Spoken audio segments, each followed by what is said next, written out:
Ako si Carla, 16 na taong gulang, bunso sa 2 magkapatid. Bata pa lang ako noon nang mamatay si tatay at kuya sa isang car accident. Si nanay na lang ang mag-isang bumubuhay sa akin. Sa paggawa ng kakanin ni nanay kinukuha ang pang-araw-araw naming pangangailangan at kapag wala naman akong pasok sa eskwela, tinutulungan ko siyang ihatid ang ibang order ng mga kakanin sa kabilang baryo. Simple lang ang buhay namin noon. Hindi pa kasi uso nun ng cellphone o kahit anong mga teknolohiya. Kaya ang tanging libangan ko ay ang pagtulong kay nanay sa mga hanap buhay. At kadalasan naman ako ang naglilinis ng aming bahay. Araw ng Sabado noon at walang pasok sa eskwela. Kaya naisipan kong pumunta sandali sa kabilang baryo upang dalawin ng aking kaklase. Dahil hindi ako nagpaalam kay nanay, ay naisipan kong dumaan sa gubat. Isa sa naisip kong paraan upang mabilis ang makabalik sa bahay. Habang naglalakad ako sa gubat, parang pakiramdam ko na may sumusunod sa akin at matang nakamasid sa bawat paghakbang ko. Sa takot ko ay nagmadali ako sa paglalakad at kasabay ng paglinga-linga sa paligid. Dahil sa masukal na daan at matataas na puno, hindi ko na napansin na nasa harap ko na pala si nanay na kanina pa pala ako hinahanap. San ka ba galing na bata ka? Bungad sa akin ni nanay sabay ang pagkurot sa aking tagiliran.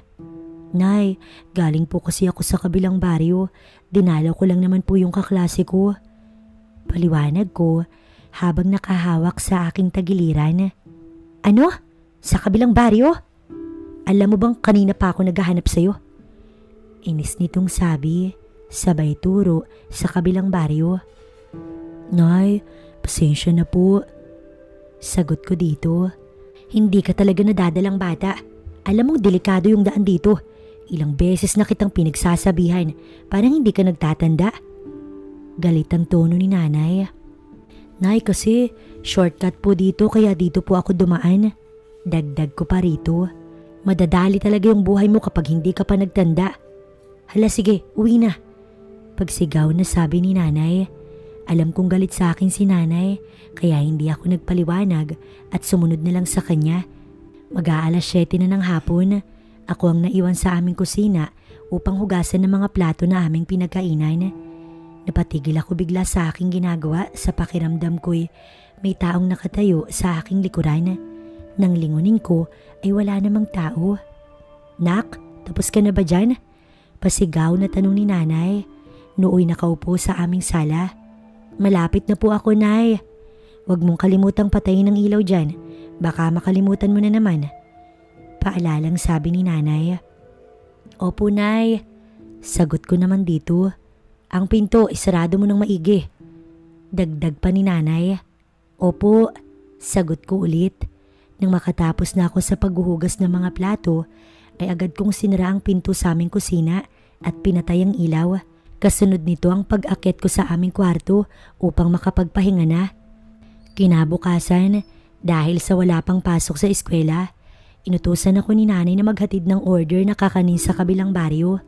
Hindi kalayuan sa aming bahay, ay nakita ko si Mang Andoy na aming kapitbahay at kumpare ni Itay. Nanooy, naghahasa ng kanyang itak. Magandang umaga po, Mang Andoy. Nakangiting bati ko sa kanya habang bitbit ang isang bilao ng kakanina. Oh, Carla, magandang umaga din sa'yo. San ba ang punta mo? Tugon ni Mang Andoy sa akin. Diyan lang po sa kabilang baryo. Ihahatid ko lang po itong pinaluto kay nanay na kakanin. Ganun ba? Gusto mo ba na ihatid kita? Mukhang mabigat siyang dala mo. Dagdag pa ni Mang Andoy. Naku, wag na po. Hindi naman po ito ganun kabigat. Tsaka maistorbo ko pa po kayo sa paghahasa ninyo. Pagtanggi ko rito. Sige, bahala ka. Basta ingat ka lang. Para makarating sa pupuntahan mo yung dala mo. Pagbibiro ni Mang Andoy. Sige po, at mauuna na ako. Saad ko naman, sabay lakad papalayo. Habang naglalakad ako papalayo kay Mang Andoy, napansin ko ang pagsunod ng tingin nito sa akin. Kahit sa malayo na, napansin ang pagngisi nito sa akin na akala mo'y may ibig sabihin. Ngunit hindi ko na ito pinag-isipan pa ng masama at pinagsawalang bahala na lamang. Alam ko namang hindi ganong tao si Mang Andoy at sa pagkakaalam ko, isa rin siya sa mga bababait na kumpare ni Itay noon. Nang maihatid ko na sa kabilang baryo ang isang bilaon ng kakanin, agad na akong umuwi at sa pagod sa paglalakad, naisipan kong dumaan sa gubat na kung saan mas mapapadali ako makauwi sa bahay. Kahit pa alam kong ipinagbabawal na ni inay ang pagdaan ko rito.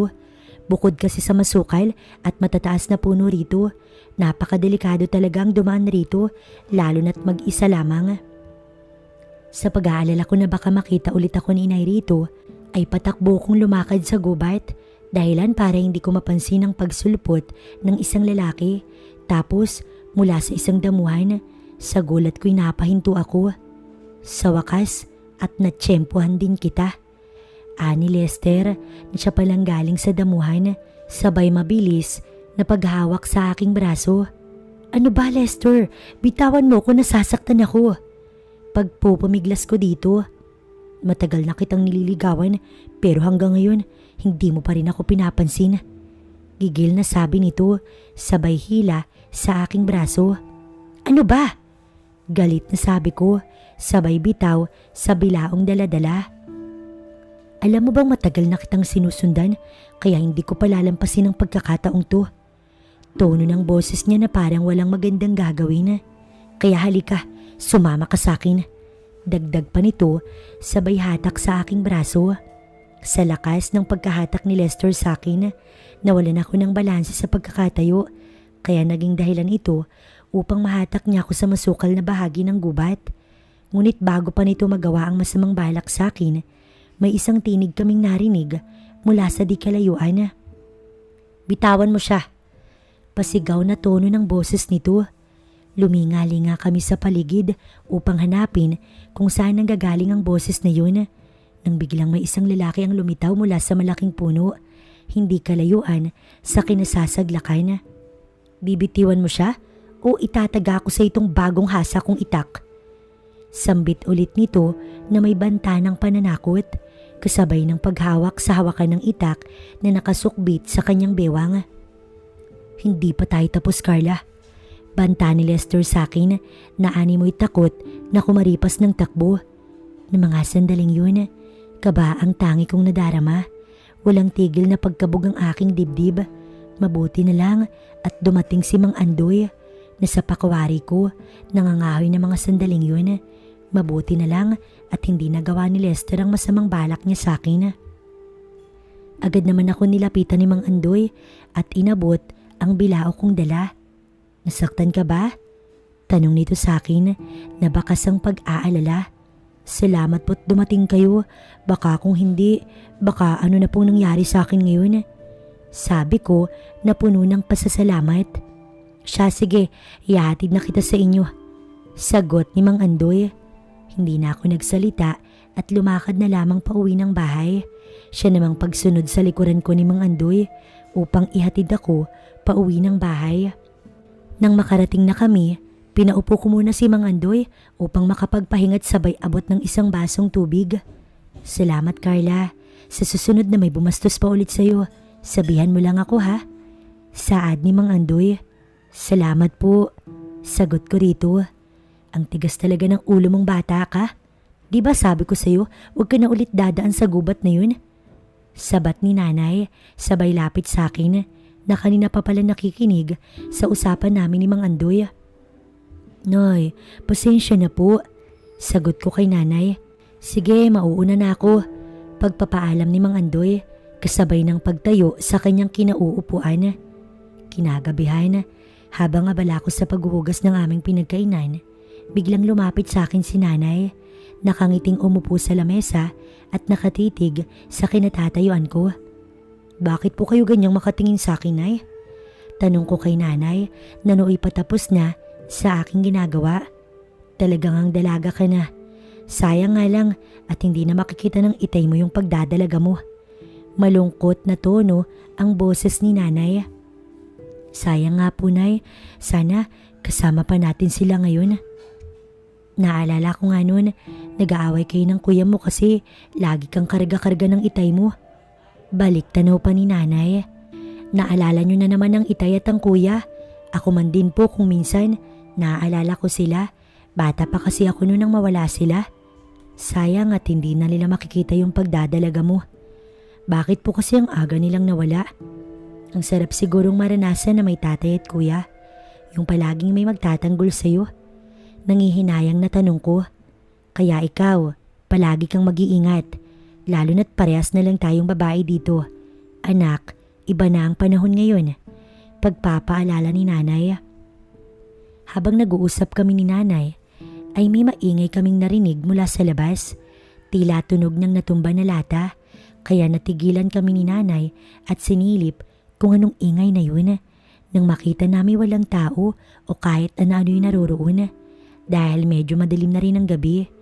Agad na rin kaming pumasok ng bahay at dali-daling isinara ang pintuan sa kusina at sala. Sabay patay ko ng ilaw at magkasabay kami ni nanay na umakyat sa kwarto.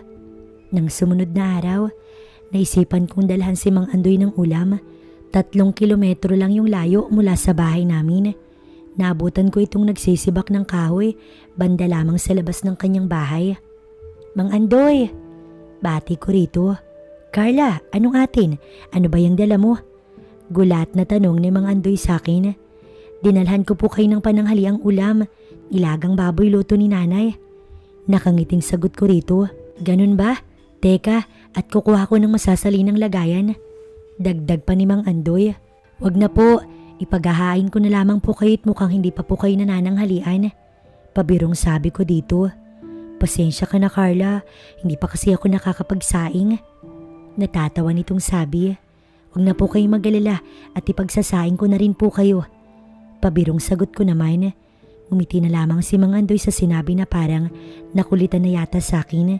Kaya agad na akong pumunta sa kusina ng kanyang bahay. Naani mo'y pag-aari ko ang bahay upang nooy magsaing.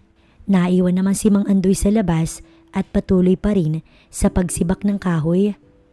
Nang mainin na ang sinaing, agad na ako naghain sa mesa at kasabay nito'y tinawag ko na rin si Mang Andoy upang mananghalian. Bakit po kasi hindi kayo nakapag-asawa? Eh di sana po may pamilyang mag-aasikaso sa inyo ngayon. Biro ko kay Mang Andoy. Oo nga naging pihikan kasi ako nung araw. Kaya sa dinami-dami ng babae dito sa ating baryo, wala ko natipuhan. Saad naman ni Mang Andoy na nooy patapos na sa pagkain. Hanggang ngayon, mabilis na tanong ko. Ngayon meron na, kaso sa edad kong ito, lipas na ako ng panahon. Pupwede pa kaya akong manligaw? Mabilis ding sagot nito. Sabi naman po ng mga kaibigan ko, sa pag-ibig daw, walang edad-edad. Sino po ba yung natitipuhan nyo? Gusto nyo ilakad ko po kayo? Nakangiting biro ko dito. Hayaan mo balang araw malalaman mo rin. Sagot naman ni Mang Andoy. Kasabay, ang matalim na tingin nito sa akin. Kaba sa dibdib ang naramdaman ko nang makita ang matalim na pagtitig sa akin ni Mang Andoy. Ngunit dahil sa hindi naman ito iba sa akin at parang ama na rin ang turing ko sa kanya, ipinagsawalang bahala ko na lamang. Habang tumatagal, mas lalong napalapit ang loob ko kay Mang Andoy sa kadahilanang nakatagpo ako ng isang ama. Lumipas pa ang mga araw at nagpatuloy ang hindi pangkaraniwang ugnayan namin ni Mang Andoy. Siya bilang ama sa akin at pakiramdam ko naman bilang anak niya. Ito naman ay labis na ikinatuwa ni Mang Andoy na tanging siya lamang nakakaalam. Sa mga panahong yun, ang pagkakalapit ng loob ko kay Mang Andoy hindi nalingid kay inay. Nang minsan pa nga, habang naglalakad ako papasok ng school, ay may lalaki na sumabay sa akin, si Mark, na isa sa mga binata ng aming baryo na nooy papasok rin ng school. Carla, pwede na ba akong manligaw sa'yo? Tanong ni Mark sa akin, bit-bit ang isang libro. Sa ngayon kasi, pag-aaral ko muna yung inuuna ko, kaya wala akong panahon sa... Hindi ko pa man din natatapos ang sasabihin, narinig ko na ang boses ni Mang Andoy na papalapit sa amin. Hoy, bata mo pa nanliligaw ka na. Bungad nito kay Mark.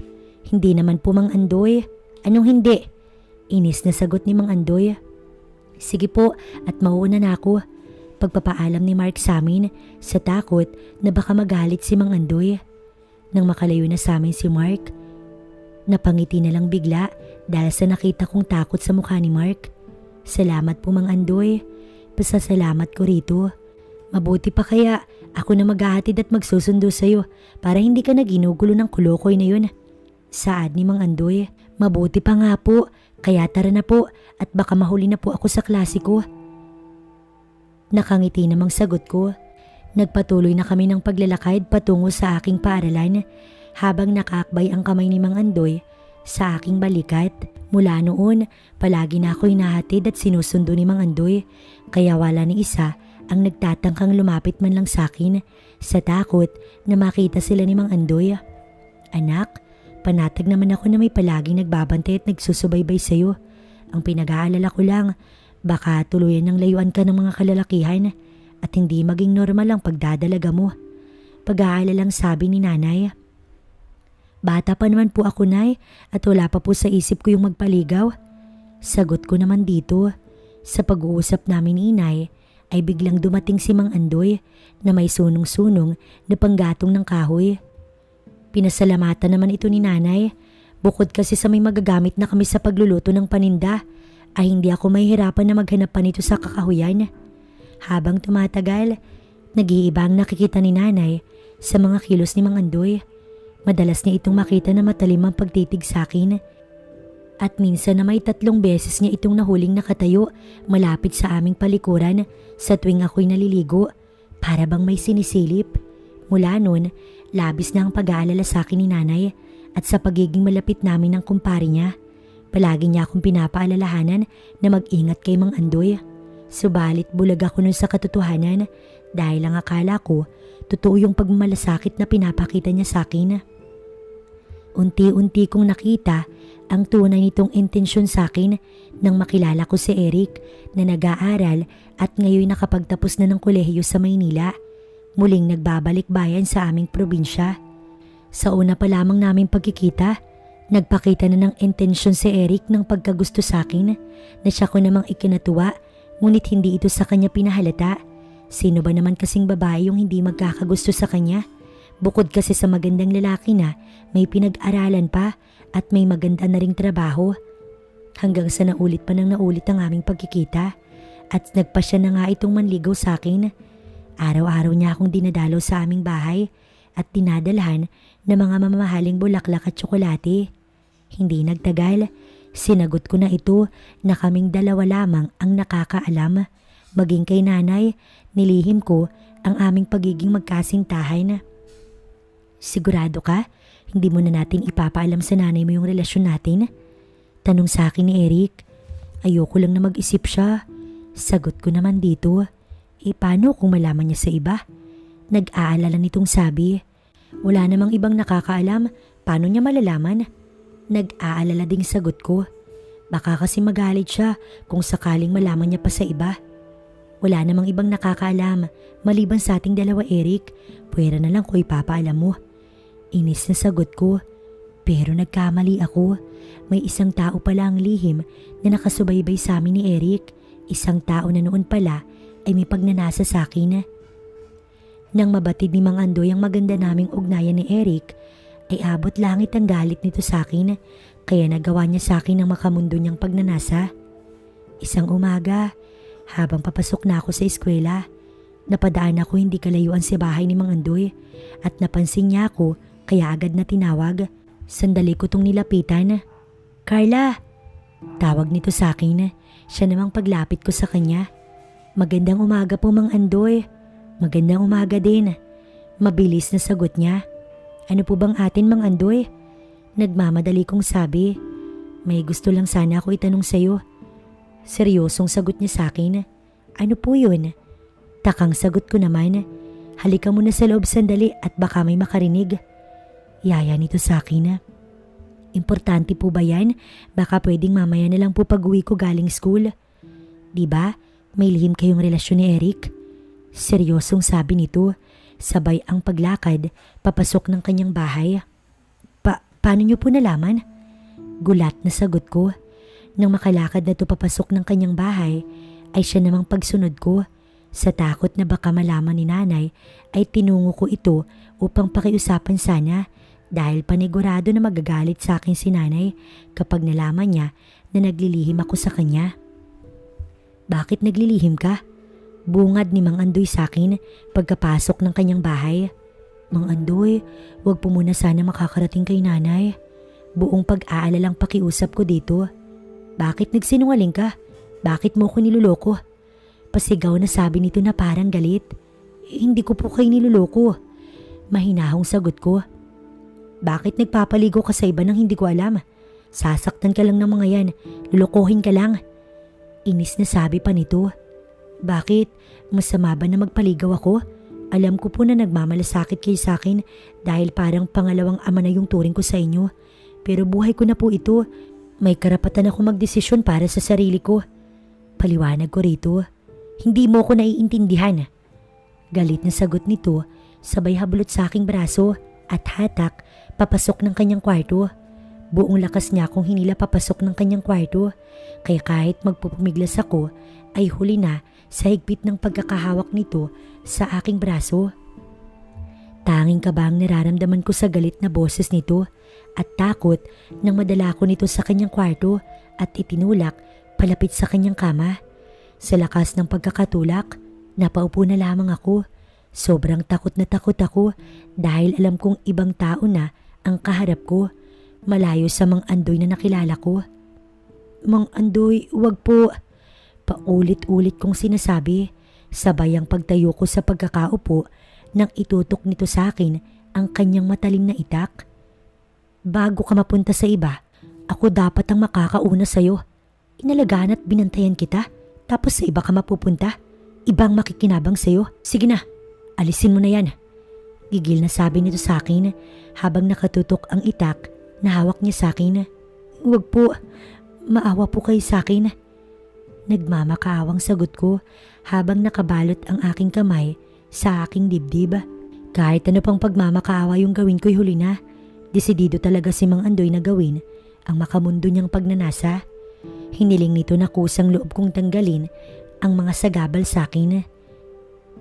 Sa takot ko, sinunod ko na lamang ang kanyang nais kahit palabag sa aking kalooban. Sa mga sandaling yun, alam ko na kung ano yung kahahantungan ko. Pagkatapos nito, magiging isa na ako sa ilang kababaihan na napagsamantalahan na walang kalaban-laban. Kung ayaw mong masaktan, gawin mo na lang lahat ng gusto ko. Gigil na sabi ni Mang Andoy sa akin. Parang awa niyo na po, huwag niyo naman pong gawin sa akin to. Muli kong pagmamakaawa dito. Subukan mong magingay o ang sumigaw at baka gusto mo sa'yo ko itagatong bagong hasa kong itak. Dagdag pa nito habang hawak ang matalim niyang itak na kanyang inangat malapit sa katawan ko upang tuluyan ako matakot at magawa ang maitim niyang balak. Sa takot ko na baka patayin niya ako, hinayaan ko na lang itong gawin sa akin ng mga gusto niyang gawin. Hinatak at tinulak niya ako sa kanyang kama at muli hinila ang bagay na sagabal sa akin. Habang ako'y nakahigat umiiyak, nananalangin na sana may isang tao ang dumating. Marahan niyang idinikit ang kanyang pawisang balat sa aking katawan. Dinampi ang kanyang labi sa magkabilang bahagi ng leeg ko at maging parte ng mukha ko. Para siyang mabangis na hayop sa gubat na gutom na gutom. Mas lalo pang tumindi ang takot ko sa dibdib nang paulit-ulit niyang damhin ang bagay na iyon sa akin. Napaigtad ako nang ilapat niya pa ang kanyang pawisang katawan sa akin. Sinimulan niyang pasayahin ang mga bagay na iyon sa akin. At nang magsawa, kanya nang ginawa ang kanyang balak. Ang gawin ang bagay na parehas kaming maihahatid sa dulo. Ngunit maya-maya, naramdaman ko siyang tumigil. Dali-dali siyang nag-ayos ng sarili. Tumayo ka na dyan. Saad nito sa akin habang inaayos ang kanyang sinturon sa pagkakatali. Marahan kong inabot ang aking mga gamit habang patuloy ang pagdaloy ng aking mga luha. Dahil sa hirap na dinanas, hirap akong kumilos. Dahan-dahan kong inayos ang aking sarili. Sige na, mag-ayos ka na. Ayusin mo yung sarili mo. Kung gusto mo, pumunta ka sa banyo at hugasan ng iyong katawan. Utos ni Mang Andoy sa akin. Ani mo'y parang walang nangyari. Opo, takot na sagot ko. Kahit hirap sa paglalakad, Mabilis kong tinungo ang banyo. Sabay kong ibinuhos ang isang tabo ng tubig sa aking katawan dahil baka sakaling bumalik pa ito sa dati. Kasabay ang pagkuskus sa bawat parte. Habang nagbibihis, lumapit sa akin si Mang Andoy. Nakatayo siya sa pintuan ng banyo. Wala man lang ako makitang bakas sa mukha niya kahit konting pagsisisi. Pagkatapos mo dyan, umuwi ka na. Ayusin mo yung sarili mo at ito yung tatandaan mo. Subukan mo magsumbong sa nanay mo o kahit kanino. Papatayin ko kayo. Ikaw at ang nanay mo. Gigil na banta nito sa akin habang nakakapit ng mahigpit sa kanang braso ko at matalim na nakatitig sa akin. Nasasaktan po ako. Ang tangi kong nasabi sa higpit ng pagkakahawak niya sa braso ko. Kahit hirap at hindi pa makapaniwala sa mga nangyari sa akin, nakuha ko pang magsalita. Sagot! Galit na sabi niya. Opo, pikit matang sagot ko naman at pagtapos niyang bitawan ng braso ko, parang isang hinagis na basura, kasabay ang mabilis na paglabas niya sa banyo. Kahit hirap sa pagkakatayo, pinilit kong ayusin ang aking sarili. Pilit kong binalik ang aking itsura sa dati na parang walang masamang nangyari sa akin. Natatakot ako na baka mapuna ako ni nanay at baka pati siya balikan ni Mang Andoy. Tulala at parang wala sa katinoan akong nakarating sa aming bahay. Hindi ko na namalayan na nakarating na pala ako sa aming bahay at hindi ko napansin si nanay na nakaupo sa mesa na nasa labas ng bahay habang abalang naghahanda sa paninda niyang kakanin. Oh, ba't napaaga yung uwi mo? Gulat na tanong niya sa akin habang abala sa paggawa ng kakanin. Sandali ako natigilan nang makita si nanay. Gustong-gusto kong umiyak sa harap niya at sabihin ang lahat ng nangyari sa akin. Pero pilit kong pinigil ang aking luha sa pagpatak sa takot na baka gawin ni Mang Andoy sa amin ang kanyang banta sa akin. Medyo sumama po kasi yung pakiramdam ko kaya umuwi po muna ako. Ang tangi na isagot ko sa kanya at agad nilakad ang aking mga paa. Ganun ba? Sige, magpahinga ka na muna. May gamot dyan, uminom ka. Nag-aalalang sagot ni nanay. Sandaling natigilan sa kanyang ginagawa at kunot noong tumitig sa akin. Opo, sige ho. Mahinang sagot ko at madaling lumakad palayo. Baka ako magtagal pa ako, mahapon na niya pa ako. Dahan-dahan kong inihiga ang nangihina kong katawan sa kama at paulit-ulit bumalik sa isip ko ang lahat ng nangyari. Sana isang panaginip lamang ang lahat ng to. Mahigit 4 na buwan ko ring itinago ang mga nangyari. Madalas, wala akong ganang kumain at palagi lang ako nakakulong sa kwarto. Palagi niya rin ako nahuhuling nakatulala. Kahit ang pag-aaral ko'y napabayaan ko na, kaya sa labis na pag-aalala ni nanay, ilang beses niya akong tinatanong kung bakit parang nag-iba ang aking kinikilos. Napapadalas na yata ang pagliban mo sa klase. Hindi ka naman dating ganyan. Ano bang nangyayari sa'yo? Nag-aalalang tanong ni nanay habang nagwawalis ng bakuran. Wala po, nay. Tipid na sagot ko nang nakaupo sa malaking ugat ng puno ng mangga. Bakit, may nangyari ba sa'yo na hindi ko alam? Tanong niya pa ulit. Wala naman po. Nakatulalang sagot ko naman habang nakaupo sa labas ng bahay. Ano bang nangyari sa iyong bata ka? Hindi ka pumapasok. Wala kang ganang kumain. Madalas nagkukulong ka lang sa kwarto. Hindi ka naman kasi ganyan. Halong inis at pag-aalala ni nanay. Hindi ko na pinahaba pa yung aming usapan kaya hindi ko na lang siya sinagot sa mga tinatanong niya sa akin. Baka hindi ko mapigilan ang aking sarili at masabi ko yung lihim na mahigit 4 na buwan kong tinatago. Sa labis na pag-aalala ni nanay sa mga maling kinikilos, nagpa siya na itong dalhin ako sa hospital at ipatingin sa espesyalista. Kahit natatakot at nag-aalala, hindi ko ito nagawang tutulan. Gusto ko ring makalaya sa madilim na kahapon. Hindi pwedeng huminto yung buhay ko dahil sa takot. Inisip ko na hindi lang ako yung nakaranas ng ganito. Pero nakabangon at nalagpasan ng kanilang mga takot at trauma sa mga nangyari. Ilang beses din kami nagpabalik-balik sa hospital upang matiyak kung ano nga ba ang sakit ko. Maraming mga pagsusuri ang ginawa sa akin at nang lumabas ang resulta, nagpositibo na pinagsamantalahan ako. Dok, ano pong sakit ng anak ko?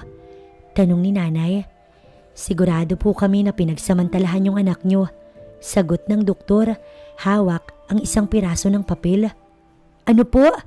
Laking mata na tanong ni nanay. Ani mo hindi makapaniwala sa narinig. Base na rin po sa mga kinikilos ng anak nyo at sa mga sugat niya, nagpapatunay lamang po yun na pinagsamantalahan siya. Paglilinaw pa ng doktor. Para sa mabilisang paggaling, pinayo ng mga doktor na ipakonsulta ko sa isang psychiatrist. Makalipas ang 1 linggo, unti-unti na akong bumalik sa dati kong sigla. Nakuha ko ring ipagtapat kay nanay ang madilim na sinapit ko sa ginawa ni Mang Andoy. Napaluhan na lang si nanay at mahigpit ako niyakap. Pagkatapos niyang marinig ang kwento ko, wala na kaming inaksaya pang oras at agad naman kaming nagtungo sa malapit na police station upang magsampa ng kaso kay Mang Andoy na mga sandaling yun ay walang kaalam-alam at patuloy lang sa pang-araw-araw niyang pamumuhay. Mabilis namang umaksyon ng mga kapulisan at agad dinakip si Mang Andoy. Sa tulong na rin ng mga resulta na hawak ko at nagpapatunay sa mga salaysay ko, mabilis na umusad ang kaso at nahatulan ng habang buhay na pagkakakulong si Mang Andoy. Salamat na rin sa mga ebidensya na nakita ng mga investigador sa loob ng bahay na pinangyarihan. Para ako nabunutan ng tinik sa dibdib nang makita ko siyang nakakulong sa isang rehas na bakal. Alam mo ba, ilang buwan mo rin akong pinahirapan. Sobra yung takot ko sa dulot ng ginawa mo sa akin at ngayon nakabangon na ako. Mabubulok ka sa bilangguan. Galit na saad ko habang pinagmamasdan ang nakakulong na si Mang Andoy. Hindi pa ako tapos. Babalikan kita kapag nakalabas ako rito. Nakangisi nitong sagot sa akin. Bagay sa'yo yan. Mabulok ka na sana dyan para wala ka nang mabiktima at hindi ka pamarisan ng iba. Buong tapang kong saad sa kanya.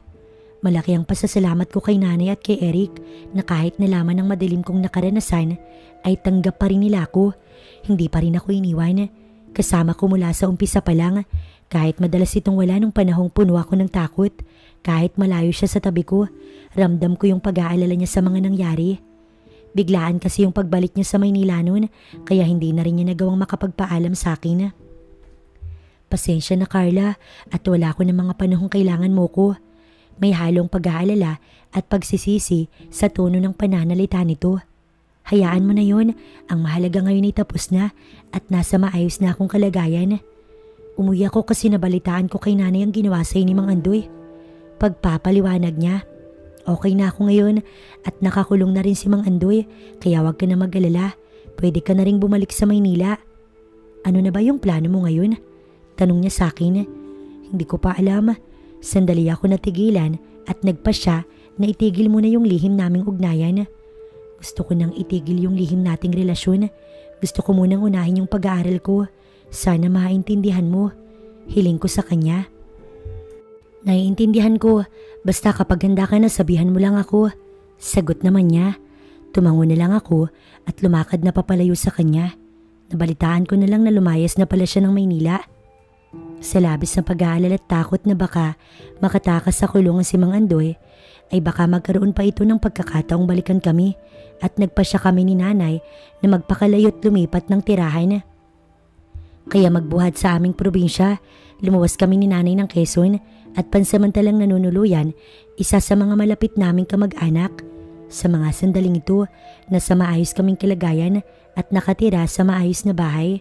Hindi rin naman nagtagal, nakahanap na si nanay ng magandang trabaho at ako naman nagbabalak bumalik sa pag-aaral sa susunod na taon.